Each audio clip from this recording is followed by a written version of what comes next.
আমি একটি কোণায় দাঁড়িয়ে দেখছিলাম দুটি ছেলে গেরুয়া বসন পরে মন্দিরের সিঁড়ি দিয়ে উপরে উঠছিল।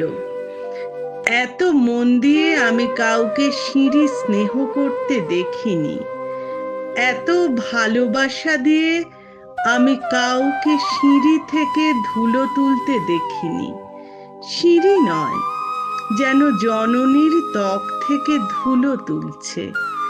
এভাবে সিঁড়ি থেকে ধুলো মুছতে আমি কোথাও দেখিনি। স্থিতপ্রজ্ঞ মহারাজকে জিজ্ঞাসা করলাম, ছেলে দুটি কে? মহারাজ মৃদু হেসে বললেন, একজন নিউক্লিয়ার ফিজিসিস্ট আর একজন IBM এ 6 লাখ টাকার চাকরি ছেড়ে এখানে এসেছে, সিঁড়ি ধুতে এসেছে। যে সিঁড়ি দিয়ে মানুষ উপরে ওঠে তাই যেন পরিষ্কার হয়।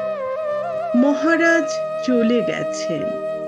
সন্ধ্যা নেমে আসছে গঙ্গায়, আমার ভিতরেও নামছে সন্ধ্যা।